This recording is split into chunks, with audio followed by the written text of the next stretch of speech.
Hello students, welcome to the class of Rebels and Raj by Hub of Humanities and by Manish sir. And again, now we are into the mode of papers. हमारे board के papers चल रहे हैं, तो हमारे लिए कुछ chapters का फास्ट रिवीजन बहुत ज़रूरी है। और कई बच्चों ने मेरे को डिमांड करी कि सर आप रिबल्स एंड राज का एक फास्ट हमारे को रिवीजन दे दीजिए। मैं इस चैप्टर में आपको बहुत कुछ इंपॉर्टेंट टॉपिक्स हैं जिससे आपको अवेयर करवाऊंगा, और वो टॉपिक्स में सबसे इंपॉर्टेंट चीज़ क्या है, how to write these answers and how to make your concepts clear. तो स्टार्ट करते हैं रिबल्स एंड राज से। इस चैप्टर में सबसे दो इंपॉर्टेंट वर्ड जो हैं, दैट इज म्यूटिनी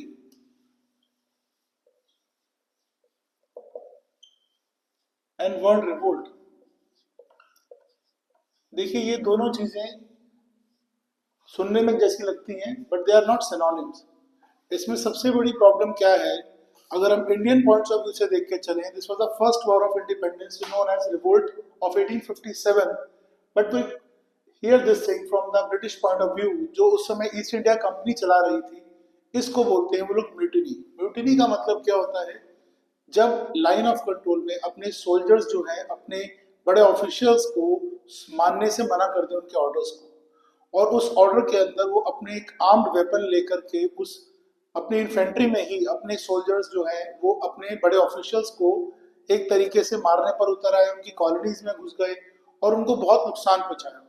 जबकि रिवोल्ट एक ऐसा तरीका होता है, एक इलेक्टेड गवर्नमेंट या फिर कोई भी किसी तरह की कोई भी वहाँ सिस्टम में गवर्नमेंट चला रही हो, उस गवर्नमेंट को आप डिथ्रोन करके, चाहे वो मोनार्की हो या कोई भी हो या डिक्टेटरशिप हो या किसी भी तरह की गवर्नमेंट को आप डिथ्रोन करके उसको अपनी पावर वहां पर लाना चाहते हैं। देखिए, इसमें बहुत इंपॉर्टेंट चीजें जो समझने वाली हैं, मैं आपको इस चैप्टर में फटाफट से उसकी समरी बताता हूँ। ये चैप्टर कैसे प्रॉब्लमेटिक आपको बहुत इजी हो जाएगा इस चीज से। और आप लोगों में प्लीज रिक्वेस्ट कर रहा हूँ, प्लीज इस चैनल को लाइक एंड सब्सक्राइब कीजिए, hub of humanities by Manish sir @9811373532। मुझे बहुत रिस्पॉन्स आप बच्चे दे रहे हैं, और मैं फिर आपसे रिक्वेस्ट कर रहा हूँ, अभी भी पेपर में रात को आप लोग मुझे कभी भी ऑड आवर्स में भी कॉल कर सकते हैं, किसी तरह की कोई भी प्रॉब्लम्स। और हम लोग 31 से पहले पहले सीयूटी के एंट्रेंस के लिए बच्चों को तैयारी के लिए मोड ऑफ तरीका बताएंगे, मोड ऑफ सारे किस तरीके से आपने उस फॉर्म को फिल करना है और क्या चीजें रहेंगी। और 1 अप्रैल से हमारी क्लासेस स्टार्ट हो जाएंगी। स्पेशली हम लोग साइकोलॉजी पे बहुत ज्यादा फोकस देंगे, बिकॉज बहुत बच्चों ने मेरे को रिक्वेस्ट करी, बट 15 मार्च की वजह से मैंने उस क्लासेस को भी होल्ड पे रखा हुआ था। और स्टार्टिंग से आपको ये सब क्लासेस मिलेंगी सभी ह्यूमैनिटीज के सब्जेक्ट्स की। So please like and subscribe कीजिए, ताकि आप लोगों की हम ज्यादा से ज्यादा ऑनलाइन या ऑफलाइन वर्चुअली किसी भी तरीके से हेल्प कर सके।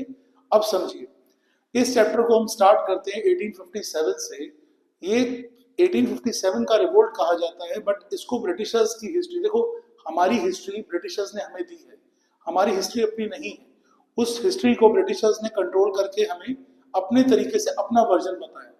लेकिन हमने इस चैप्टर के अंदर जब लोकल इंस्टेंसेस को देखा या लोकल इंसिडेंट्स के बाद बाद हमने वहां पर जो स्टोरीज देखी या कुछ ऐसे जो इवेंट्स हुए, उन इवेंट्स को जब कंपेयर करने की कोशिश करी, तो हमें समझ आया कि रियलिटी क्या थी। जैसे 1857 का जब रिवोल्ट स्टार्ट हुआ, that was a pre mature revolt.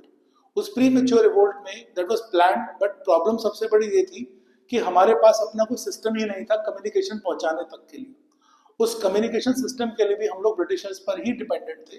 तो हमने उसके पहले ही इस रिवोल्ट को स्टार्ट कर दिया। और पेज नंबर 1 पे ऑन द रमजान की मॉर्निंग थी और 11 में, और मुगल एम्परर बहादुर शाह के पास सभी जो एक तरीके से सोल्जर्स थे जो रिक्वेस्ट के लिए लेकर के आए थे, और वो लोग वहां से म्यूटिनी करके आए थे अपने ऑफिशियल्स के अगेंस्ट। उन लोगों ने वेपन्स उठा लिए थे, और उन लोगों ने कोर्ट के एटिक्यूट्स को भी फॉलो नहीं किया। उनके लिए सबसे बड़ा क्राइसिस क्या था, what they want from Bahadur Shah Zafar was that the leadership crisis. उनके पास कोई लीडरशिप नहीं थी। देखिए, बहादुर शाह 2 लोग रहे हैं मुगल एम्परर्स में, मैं आपको नाम बता दूं। Last emperor name is Bahadur Shah Zafar, who died in after the revolt of 1857, और एक बहादुर शाह मौजम रहे हैं। he was a son of Aurangzeb, और वो 1707 में औरंगजेब की डेथ के बाद पावर में आए थे। so don't confuse yourself, he is Bahadur Shah Zafar and that was Bahadur Shah Maujam. अब जब ये लोग यहाँ पर आए, इनका सबसे पहला काम क्या था, ये लोग वहाँ यूरोपियंस को मार के आए थे, एक तरह से लॉ ब्रेक करके आए थे। अपनी अपनी आर्मी, अपनी इन्फेंट्री के अगेंस्ट एक तरीके से इन लोगों ने म्यूटिनी करी थी। And what they wanted the blessings of Mughal emperor Bahadur Shah Zafar.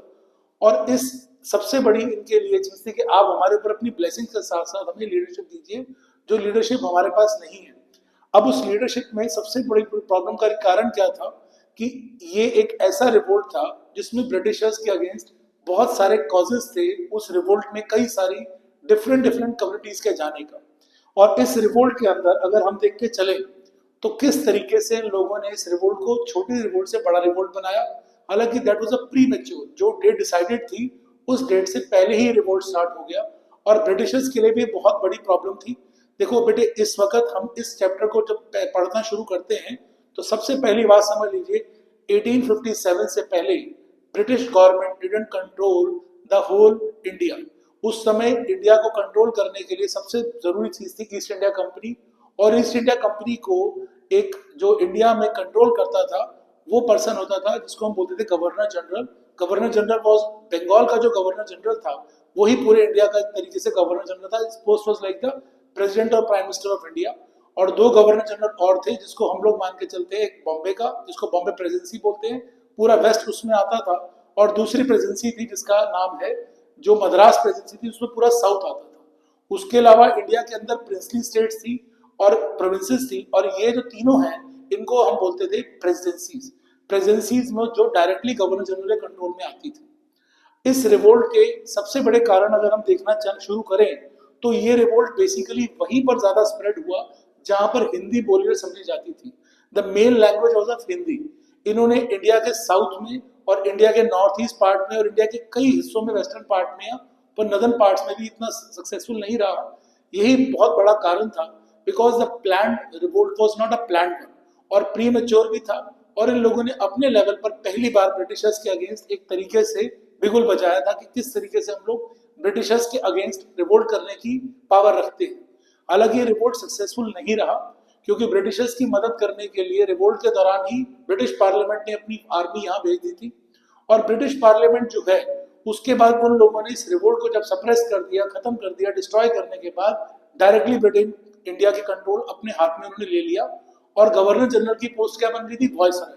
आप याद रखिए बेटा, 1857 से पहले इंडिया को कंट्रोल करता था, his name was governor general. और 1858 में क्वींस प्रोक्लेमेशन आया जहां पर क्वीन के कंट्रोल में डायरेक्ट ब्रिटेन के अंडर इंडिया आ चुका था, और वहां पर पावर किसके हाथ में चलेगी? वायसराय के हाथ में। The governor general post now replace by the viceroy. अब वायसराय जो है उसकी पावर को हम पीछे करते हैं और गवर्नर जनरल को भी हम लोग जाना शुरू करते हैं कि रीजन क्या था।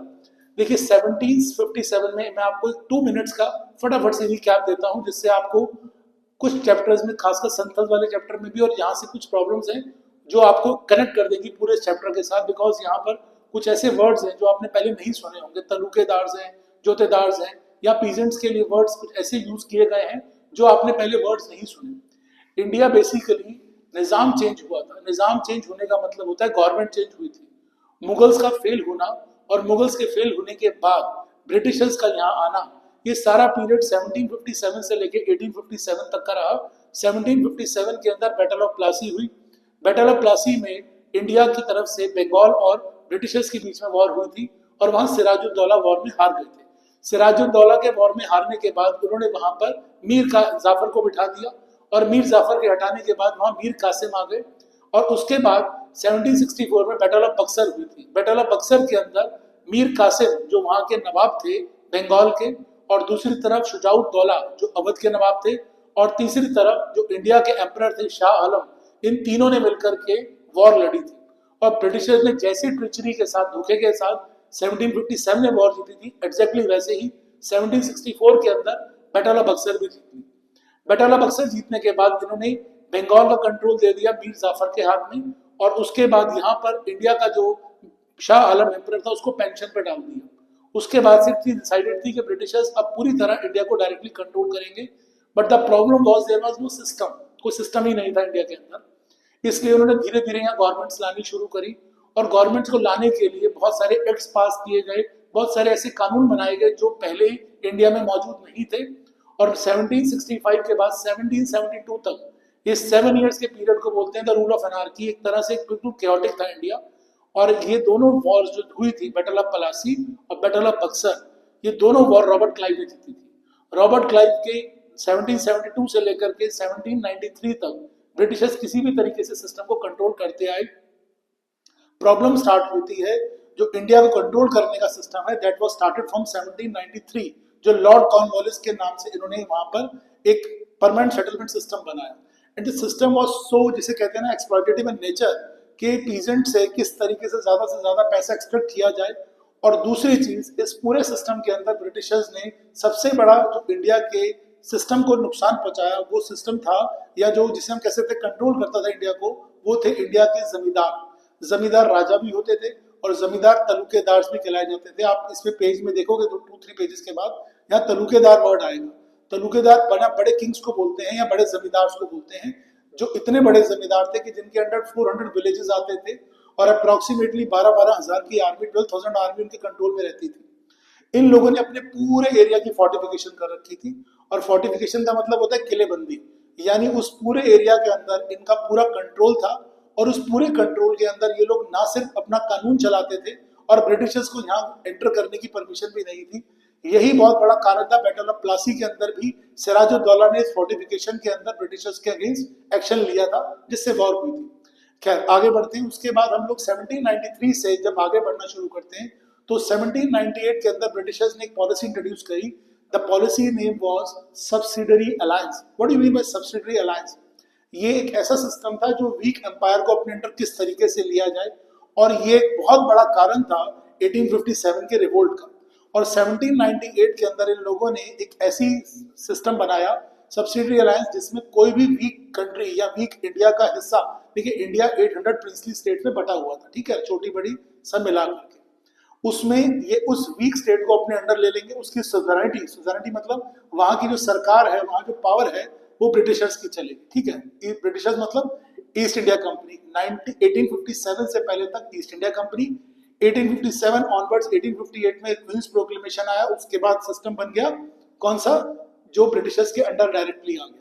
अब 1798 में जब ये पॉलिसी यहाँ लेकर के आए तो इन लोगों ने वहां पर एक रेजिडेंट भेजेंगे। रेजिडेंट आप आज की पेज के हिसाब से मान के चलिए गवर्नर होगा, और वो रेजिडेंट उस दरबार में रहेगा, और वो रेजिडेंट एक तरीके से पूरी गवर्नमेंट को चलाएगा, पूरी देखरेख करेगा। वो ब्रिटिशर्स का एक एजेंट होता था, और ये पूरी आर्मी जो मेंटेन करनी है उन लोगों को, वो वहां पर रेजिडेंट उसकी इंस्पेक्शन करेगा। हालांकि किंग वहां पर उसका पैसा देगा, बट वो सॉवरेनिटी, वो सुजैरिटी, वो सुप्रीमनेस उस किंग की खत्म हो गई, बिकॉज उस किंग के एक्सटर्नल पॉलिसीज, उसकी जो भी फॉरेन पॉलिसीज होंगी वो ब्रिटिशर्स के हाथ में डायरेक्टली चली जाएंगी।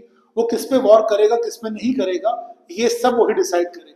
आप सोचिए ये सारी चीजें इंडिया के अंदर बहुत जबरदस्त तरीके से चेंजेस हो रहे थे, और ब्रिटिशर्स इसके अंदर कुछ ऐसे चेंजेस लाने की कोशिश कर रहे थे।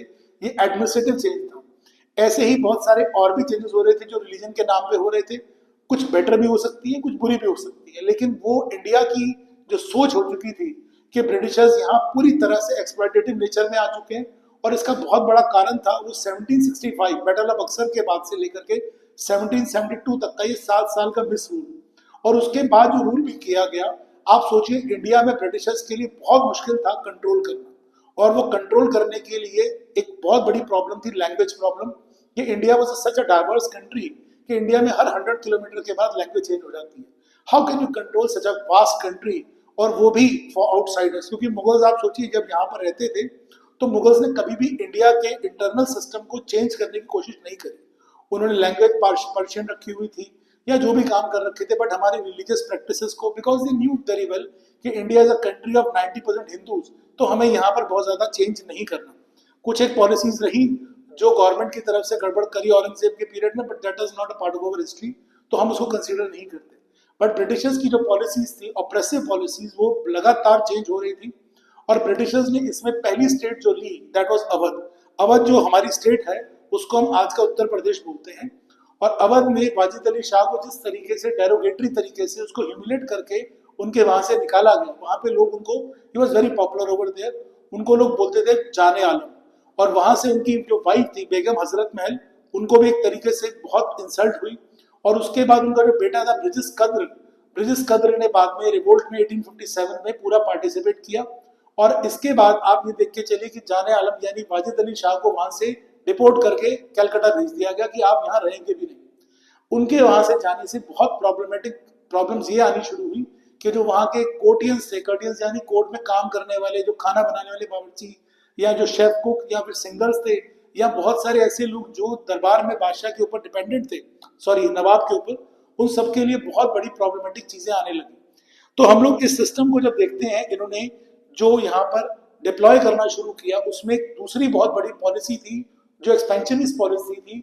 उस पॉलिसी का नाम था the doctrine of lapse. Doctrine of lapse ऐसी पॉलिसी थी जिसमें ब्रिटिशर्स ने पूरे तरीके से कानून बनाया कि अगर किसी भी किंग का कोई लीगल हायर लड़का नहीं है, अडॉप्टेड बच्चे को या अडॉप्टेड सन को वो लोग लीगल हायर नहीं मानते थे। और यही बहुत बड़ी प्रॉब्लम रही पेशवास के साथ।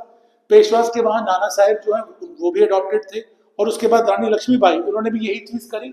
तो इसी तरीके से हम ये पूरा सिस्टम देख के चलते हैं कि ब्रिटिशर्स ने ये दो major policies, doctrine of lapse जिसमें लीगल हायर को, अडॉप्टेड बच्चे को लीगल, अडॉप्टेड सन को लीगल हायर ना मानना, दूसरा सब्सिडरी अलायंस। सब्सिडरी अलायंस के अंदर हम ये मान के चलते हैं कि एक पर्सन या एक राजा अगर अपनी कंट्रोल लेने में क्षमता नहीं रखता या he is not capable to control state, तो ऐसे में उसको प्रोटेक्टोरेट बनना पड़ेगा, राजा ब्रिटिशर्स की शरण में जाना पड़ेगा, और प्रोटेक्टोरेट ब्रिटिशर उसके बनेंगे, उसको देखभाल करेंगे।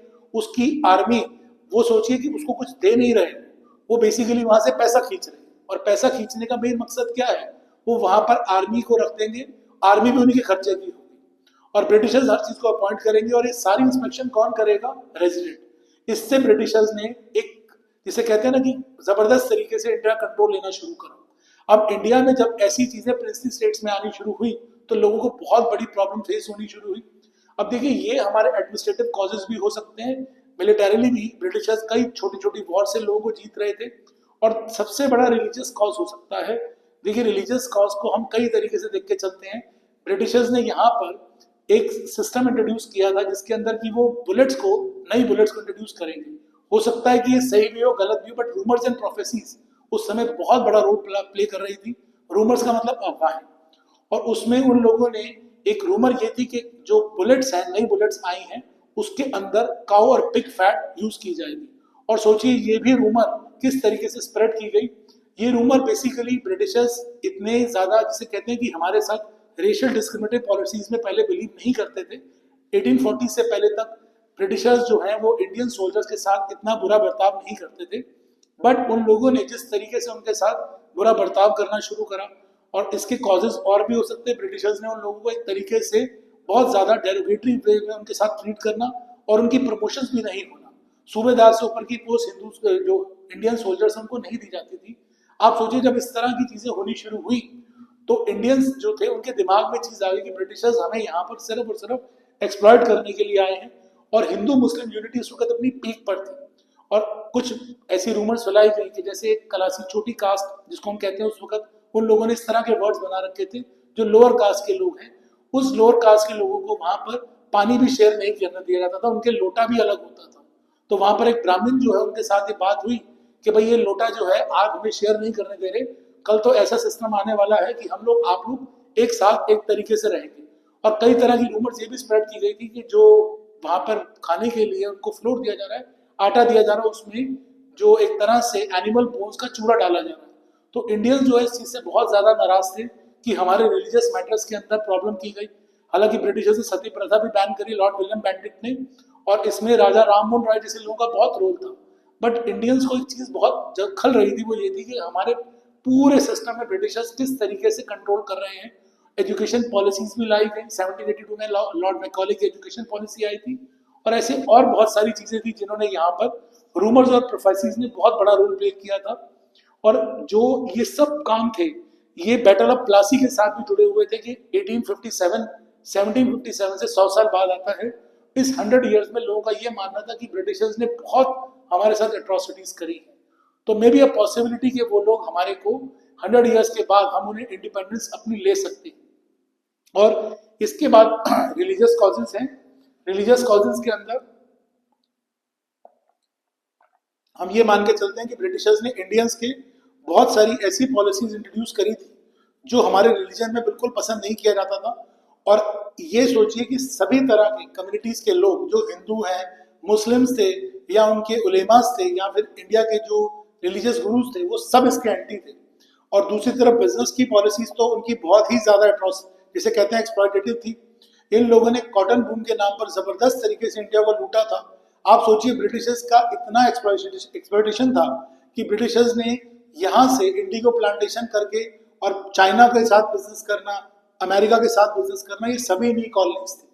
और सोचिए जो ये लोग यहाँ कर रहे थे ना इंडिया के अंदर, वो पेमेंट भी नहीं इंडिया को मिलती थी। फार्मर्स को पहले एडवांस पैसे देना, एडवांस पैसे देने के बाद जबरदस्ती उनको एक ट्रैप में फंसाना, और उस ट्रैप में फंसाने के बाद उन लोगों को बिजनेस में इस तरीके से डाल देना जहां से वो लोग चाहकर भी उस ट्रैप से नहीं निकल सकते। इंडिगो प्लांटेशन में फार्मर्स का मरना ही मरना लिखा था।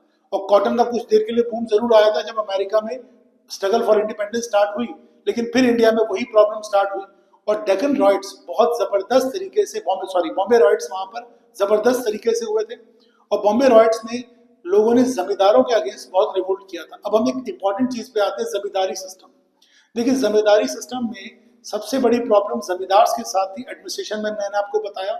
और उसमें ब्रिटिशर्स ने एक नया सिस्टम, इस सिस्टम को उन्होंने मेंशन नहीं कर रखा, but this is summary settlement.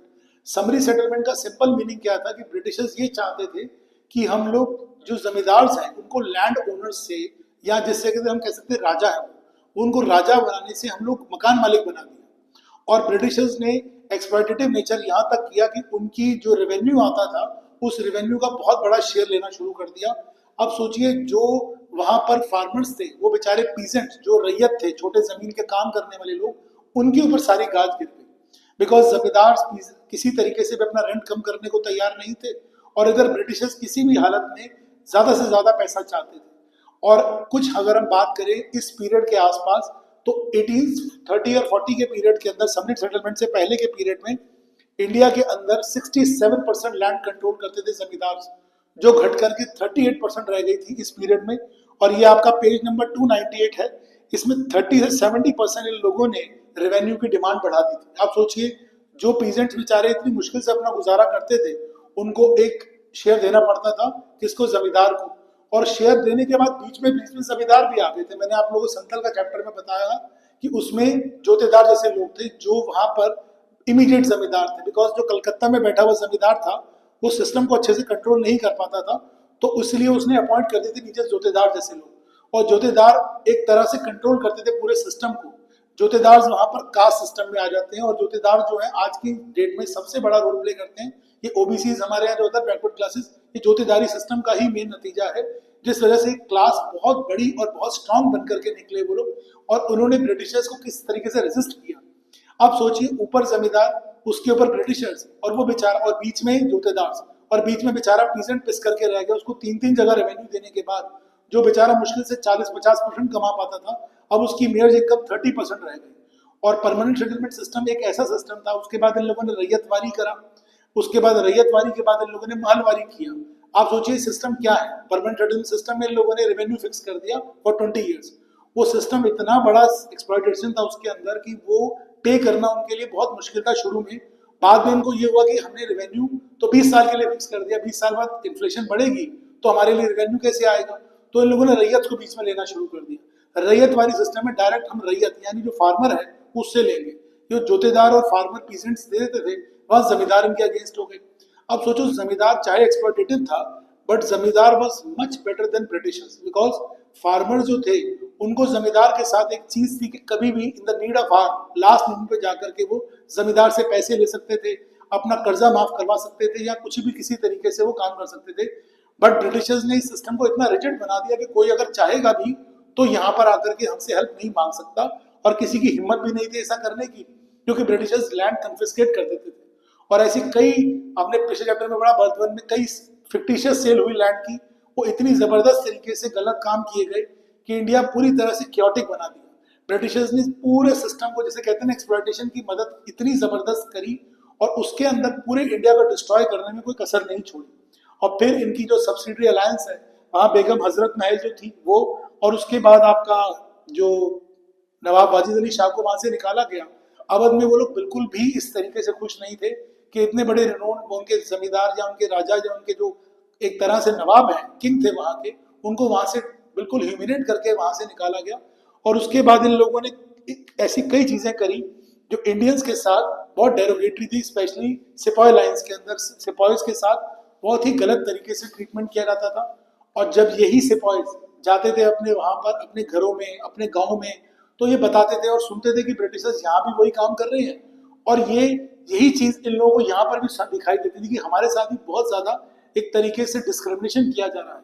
आप सोचिए ये सारी पॉलिसीज अल्टीमेटली क्या करती हैं, ये ब्रिटिशर्स के लिए लोगों का गुस्सा इकट्ठा हो रहा था, रिजेंटमेंट, और वो गुस्सा और रिजेंटमेंट धीरे धीरे एक रिवोल्ट में कन्वर्ट होने वाला था। यहाँ पर रिवोल्ट की तैयारी हो रही थी डॉक्ट्रिन ऑफ लैप्स और सब्सिडी लाइन्स की मदद से, और वहां पर म्यूटिनी की तैयारी हो रही थी। सोल्जर्स जो इनके अपने खुद के अपनी इन्फेंट्री लाइन में अपने सोल्जर्स अपने बॉसेस के अगेंस्ट करने की तैयारी कर रहे थे। रेबल्स बेसिकली ये चाहते थे कि हम लोग किसी तरीके से ब्रिटिशर्स को यहाँ से डिथ्रोन करें। बट आप सोचो इंडिया की सबसे बड़ी प्रॉब्लम क्या थी, इंडिया लैक लीडरशिप। इंडिया में उस वक्त कोई लीडरशिप ही नहीं थी। छोटे छोटे कई राजा थे, जैसे बहुत ब्रेवरी के साथ झांसी की रानी लक्ष्मीबाई लड़ी, और फिर उसके बाद पेशवा नानाजी जो नाना साहेब वो लड़े, या ऐसे और बहुत सारे किंग इन्होंने अपने बड़े स्केल पर रिवोल्ट किया। बट उन लोगों ने बिल्कुल भी सपोर्ट नहीं किया जिन्हें कोई प्रॉब्लम नहीं थी, because they give a blunt eye कि हमें कोई प्रॉब्लम नहीं है, हम लोग तो ब्रिटिशर्स के अंडर बहुत सही तरीके से रह रहे हैं। ब्रिटिशर्स ने हालांकि इसके बाद इस पॉलिसीज को एक तरीके से बिल्कुल बो डाउन कर दिया 1858 के बाद, और इंडिया उसी तरीके से, लेकिन एक्सप्लॉयटेशन नहीं रुका। आप सोचिए इंडिया की एक्सप्लॉयटेशन जो चलती रही लगातार, वो इस हद से आप देख सकते हैं कि 18th सेंचुरी में और 19th सेंचुरी के अंदर इंडिया की जो ग्रोथ है वो लेस देन 1% रही। जो आज हम लोग बड़ा प्राउडली कहते हैं कि इंडिया 6%, 7%, 8-9% ग्रो करता है पर एनम, वो ग्रोथ पूरी सेंचुरी में 0.5% और 1% पर आ गई। और इसके अंदर आजमगढ़ प्रोक्लेमेशन ने बहुत बड़ा रोल प्ले किया, क्योंकि हिंदुस्तान में जो हिंदू और मुस्लिम थे वो अलग अलग तरीके से, देखिए पैसिव बेस्ड क्वेश्चंस इस चैप्टर की सबसे इंपॉर्टेंट चीज है। इसके सभी की आप अपने पैसेजेस पर पूरा ध्यान दीजिए और प्लीज अपने पैसेजेस को पढ़िए। और अगर कोई भी आपको प्रॉब्लम आती है, आप पैसेज को फेस करते हैं डिफिकल्टीज कि how to read that passages से क्वेश्चन कैसे अटेम्प्ट करने हैं, तो आप प्लीज मुझे कांटेक्ट कीजिए, मैं आपको समझाऊंगा कि पैसेजेस क्वेश्चन को कैसे अटेम्प्ट करना है। आप हमारे को hub of humanities by Manish sir at 9811373532 पे कर सकते हैं। And we are running this institute from the last 25 years. आप लोग कभी भी आप सोचिए कि आपसे पिछली 2-3 जनरेशन पहले के बच्चे जो हैं वो भी हमसे पढ़ करके ही मेरे से, और उन्होंने बहुत अच्छे स्कोर्स किए हैं। और किसी भी तरीके की अगर आप हेल्प चाहते हैं ऑनलाइन या ऑफलाइन, दिल्ली में, दिल्ली से बाहर एनसीआर में, या इवन आप किसी भी इंडिया के हिस्से से हैं, तो मेरे से इस बारे में कांटेक्ट कर सकते हैं। लास्ट ईयर और स्पेशली कोविड के दौरान कुछ बच्चे अबू धाबी में उन्होंने मेरे से कंसल्ट किया था कि सर हमारे लिए बहुत बड़ी प्रॉब्लम है। वो केरला के बच्चे थे, उन्हें मलयालम उनका मीडियम ऑफ लैंग्वेज था, बट मैंने वहाँ पे उन लोगों को बहुत सपोर्ट किया, बहुत हेल्प करी। इसी तरीके से आप हम लोगों को ऑनलाइन ऑफलाइन कभी भी कंसल्ट कर सकते हैं, और आवर्स में भी हमें कॉल करके हम लोग अपने बच्चों को इस तरीके से पूरा सपोर्ट करके चलते हैं। इसके बाद हम लोग, और स्पेशली हमारे जो नोट्स वगैरह है या आंसर्स हैं, वो आप लोगों के लिए बहुत हेल्प करेंगे, ठीक है। और उसके बाद सेक्शन फर्स्ट में इसमें पेज नंबर 302 में जमींदार भी सिस्टम से परेशान थे, मर्चेंट्स उनके लिए भी बहुत बड़ी प्रॉब्लम थी, और पब्लिक सर्वेंट्स वो भी एक चीज फेस कर रहे थे। पब्लिक सर्वेंट्स के साथ भी बहुत डेरोगेटरी बिहेवियर दिखाया जाता था। अपार्ट फ्रॉम दैट आर्टिजन्स होते हैं हाथ का काम करने वाले कारीगर, उन लोगों के साथ भी इसी तरह की पॉलिसीज रही। और सिपाहीज का ये मानना था कि ब्रिटिशर्स जो हैं इंडियन सोल्जर्स को ऑप्रेसिव पॉलिसीज रही हमेशा। और उसके बाद ऑल्टरनेटिव पावर सिस्टम इस तरीके से बनाया गया जिसके अंदर की ब्रिटिशर्स ने अपने आप को एक ऐसा सिस्टम में लाने की कोशिश करी कि हम लोग अपने आप को पूरी इंडिया में कैसे कंट्रोल में ला सकते हैं। देखिए हर जगह वॉर लड़ना आसान नहीं होता, इसीलिए कई ऐसी पॉलिसीज लाई गई जो मिलिटरीली या फिर किसी तरीके से रिलीजियस को या किसी तरीके से एडमिनिस्ट्रेशन को चेंज करने के लिए उनकी मदद करती है। रिप्रेशन, जब इन लोगों ने रिप्रेस करना शुरू किया, ब्रिटिशर्स को रिवोल्ट के लिए बहुत बड़ी प्रॉब्लम ये आ रही थी कि how to suppress this revolt, कैसे रिप्रेस किया जाए। बिकॉज वहां पर शामल जाट जो अवध के अंदर जो थे, उन्होंने तो इस तरीके से ब्रिटिशर्स को हटा दिया था, और उसके बाद उन्होंने वहां पर अपने छोटा सा ब्रिटिश ऑफिशियल ऑफिस था, वहां पर अपनी सरकार बनानी, और वहां पर उन लोगों ने अपनी गवर्नमेंट बना के डिसीजंस भी देने शुरू कर दिए, और लोगों लोकल कोर्ट्स वहां लगानी शुरू कर दी। लेकिन वही बात है कि ये पूरा का पूरा सिस्टम एक यूनिफाइड तौर पे नहीं हुआ है रिवोल्ट, जिसलिए रिवोल्ट अपने डिजायर्ड रिजल्ट्स नहीं दे सका। और ब्रिटिशर्स ने इस रिवोल्ट को बहुत ज्यादा अंडररेट किया और बहुत गलत पिक्चर दी। उन लोगों ने ये बताया कि ये जो रिवोल्ट करने वाले या म्यूटिनी करने वाले लोग थे, इन्होंने ब्रिटिश कॉलोनीज में जाकर के, कुछ ऐसी कॉलोनीज थी जहाँ ब्रिटिशर्स रहते थे वाइट पीपल अपनी फैमिलीज के साथ, वहां पर उनकी वुमेन के साथ या उनके बच्चों के साथ बहुत एट्रोसिटीज करी। बट ऐसा नहीं था, क्योंकि मीडिया उनके हाथ में था। आप सोचिए बेचारे जो सोल्जर्स थे या जो बेचारे फ्रीडम फाइटर्स थे, उनके पास इतनी भी जिसे कहते हैं कि रिसोर्सेज नहीं थे। मंगल पांडे जैसे लोग या ऐसे और बहुत सारे जो सोल्जर्स थे जो बेचारे किसी भी तरीके से अपने आप को नहीं पहुंचा पा रहे थे अपने मैसेजेस को, क्योंकि ब्रिटिशर्स का पूरा सिस्टम कंट्रोल में था। तो उन्होंने क्या किया, अपनी रोटी होती है ना जो, उसको एक साइड से कच्चा करके और एक साइड से जला करके अपने मैसेजेस भेजते थे, जिससे कि हम लोग ये बताते कि रिवोल्ट अब अगली जगह कौन सी जगह पहुंचने वाला है। और ये रिवोल्ट में ब्रिटिशर्स ने, आप देखिए पेज नंबर 308 पे पिक्चर बेस्ड क्वेश्चन बहुत इंपॉर्टेंट है, यहाँ पर बताया किस तरीके से रिवोल्ट में रिलीफ देने के लिए लखनऊ में ब्रिटिश आर्मी आई और ब्रिटिश वुमेन और ब्रिटिश बच्चों को उनसे, उन जो जिसे कहते हैं ना हत्यारे सोल्जर से बचाया गया। That was totally a fictitious picture presented by the British painters और ब्रिटिश ऑफिशियल्स। और फिर उसके बाद उन लोगों ने कैंपबेल जैसे लोगों को, कैंपबेल की एंट्री को, कैंपबेल को या ऑटरम को या हेवल्स को, उन लोगों ने हैवलॉक को इस तरीके से बताया कि ये लोग भगवान है। एक तरीके से इन्होंने वहां जाके ब्रिटिशर्स की उनको सेव किया, बट ऐसा नहीं था। बल्कि इन लोगों ने सोचिए 79 औरतों को मारा यहाँ पर, और लक्ष्मीबाई जैसी जो ब्रेवरेस्ट लेडी थी, ब्रेवरी उन्होंने अपना दिखाया, सिंगल हैंडेडली अपनी आर्मी के साथ वो लड़ती रही। लेकिन सबसे बड़ी प्रॉब्लम ये थी कि यूनिटी होने के बावजूद सिर्फ उन्हीं लोगों में यूनिटी थी जो इसको फेस कर रहे थे। हालांकि कुछ पिक्चर्स ऐसी भी बनाई गई जहां पर इंडिया की तरफ से प्रेजेंट किया गया नेशनल इमेजेस कि हम लोगों ने किस तरीके से इन फाइट्स को अपनी ब्रेवरी के साथ लड़ा। और यहाँ पर जनरल कैनिंग की एक पिक्चर है 312 के ऊपर, क्लेमेंसी। क्लेमेंसी का मतलब होता है किसी तरह की कोई भी इन पे नरम माइज दिखाने की जरूरत नहीं है। दे वर इन नो मूड के किसी तरीके से इंडियंस को माफ किया जाए। और पेज नंबर 312 के ऊपर म्यूटिनी सिपाहियों को पेशावर के अंदर खड़े होकर के लाइन में लगा के गोलियां मारी गई थी। आप सोचिए ये सब चीजें जो है वो ब्रिटिशर्स ये दिखाना चाह रहे थे, विजिलेंस एंड रिट्रीब्यूशन, हमें किस तरीके से इंडियंस को बिल्कुल डिस्ट्रॉय करना है, और वो काम करने में लोगों ने कोई कसर भी नहीं छोड़ी। इसमें कुछ ऐसे क्वेश्चंस हैं जो आप लोगों के लिए बहुत इंपॉर्टेंट हो सकते हैं। वो इंपॉर्टेंट क्वेश्चंस जो है मैं आप लोगों को शॉर्ट क्वेश्चंस में स्पेशली जो मिलिट्री कॉजेज हो सकते हैं, समरी सेटलमेंट, वो बहुत इंपॉर्टेंट है, प्लीज उस पर ध्यान कीजिएगा। आपका सब्सिडी अलायंस, और जब भी कोई आंसर लिखेंगे हिस्ट्री में एक चीज याद रखिएगा, always right introduction and conclusion in 5 markers और 8 मार्कर आंसर्स। और अगर आपका 3-4 मार्कर्स का है तो आंसर के अंदर आप अपने कंटेंट पे ज्यादा फोकस कीजिए इंस्टेड कि आप उसकी राइट लैंग्वेज को या उसको एक इलेबोरेट वे में लिखने की बजाय। और उसके बाद यहाँ पर ऐसे कुछ क्वेश्चंस हैं, आर्ट एंड लिटरेचर उसने कैसे हेल्प करी। फिर उसके बाद इसके अंदर nature of the revolt of 1857 और alternative centre of power Britishers ने किस तरीके से यहाँ पर इमीडिएट कॉजेज में आप कार्टेजेस की दे सकते हैं जो काउरपिक फैट उसके ऊपर कोटेड थी। अपार्ट फ्रॉम दैट यहाँ पर विजुअल रिप्रेजेंटेशन है जिसमें कई तरह के क्वेश्चंस आएंगे आपको। और अपार्ट फ्रॉम दैट इसमें आपके कुछ पैसेज बेस्ड क्वेश्चन है जो बहुत इंपॉर्टेंट है। आप लोग हमारे साथ, मैं फिर बोल रहा हूँ, किसी तरीके से कोई भी हेल्प चाहिए हो you can consult on us hub of humanities by Manish sir at 9811373532। आप हमें वर्चुअली ऑनलाइन और ऑफलाइन दोनों तरीके से कॉन्टेक्ट कर सकते हैं। Please, thank you.